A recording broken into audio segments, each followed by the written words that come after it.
ಬೇಕಾದಷ್ಟು ಜಾಗಗಳಿದೆ. ಬರೀ ಹೆಸರಿಡೋದಲ್ಲ, ನಮ್ಮ ಮೈಸೂರವರು 2 ಬಾರಿ ಮುಖ್ಯಮಂತ್ರಿ ಆದವರು, ಮುಖ್ಯಮಂತ್ರಿನೇ ಆಗಿರೋ ಇವರೇ ಆಗಿರೋದು.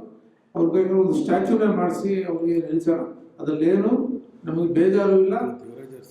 ಈಗ ದೇವರಾಜ ಅರಸರಿಗೂ ಸಹ ಹುಣಸೂರಲ್ಲಿ ಸ್ಟ್ಯಾಚ್ಯೂ ಮಾಡಿ ಹಾಕಿದ್ದಾರೆ.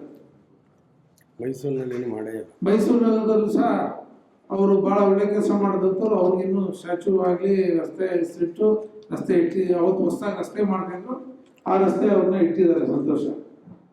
ಸಿದ್ದರಾಮಯ್ಯನವ್ರಿಗೂ ಸಹ ನಮ್ಮ ಮೈಸೂರು ನಗರದಲ್ಲಿ ಬೇಕಾದಷ್ಟು ಬಡಾವಣೆಗಳಿದೆ ಮತ್ತು ಮುಖ್ಯ ರಸ್ತೆಗಳು ಬೇಕಾದಷ್ಟಿದೆ. ಯಾವುದು ನೇಮ್ ಹಾಕಿದ್ದಂಥ ಮುಖ್ಯ ರಸ್ತೆಗಳಿದೆ, ಆ ಹೆಸರನ್ನ ಮುಖ್ಯ ರಸ್ತೆಗೆ ನಾವು ಇಡೋಣ.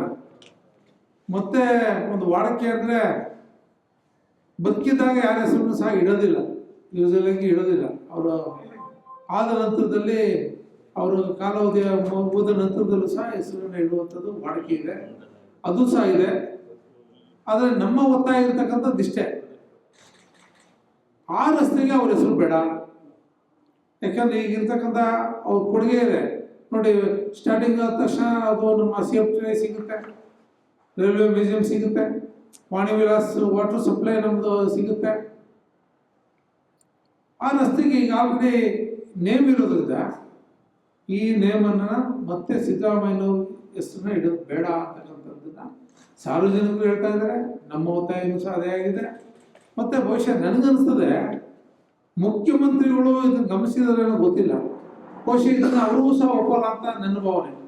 ಸನ್ಮಾನ್ಯ ಮುಖ್ಯಮಂತ್ರಿ ಸಿದ್ದರಾಮಯ್ಯನವರು ಸಹ ಈ ರೀತಿ ಹೆಸರಿಡುವಂಥ ಇರ್ತಕ್ಕಂಥ ಹೆಸರನ್ನ ಬದಲಾಯಿಸಿ ಅವರು ಹೆಸರನ್ನ ಇಡಲಿಕ್ಕೆ ಅವರು ಒಪ್ಪಿಗೆ ಸಹ ಇದೆಯೋ ಇಲ್ಲೋ ನಂಗೆ ಗೊತ್ತಿಲ್ಲ, ಅದನ್ನು ಅವರೇ ಕ್ಲಾರಿಫೈ ಮಾಡಬೇಕಾಗತ್ತೆ.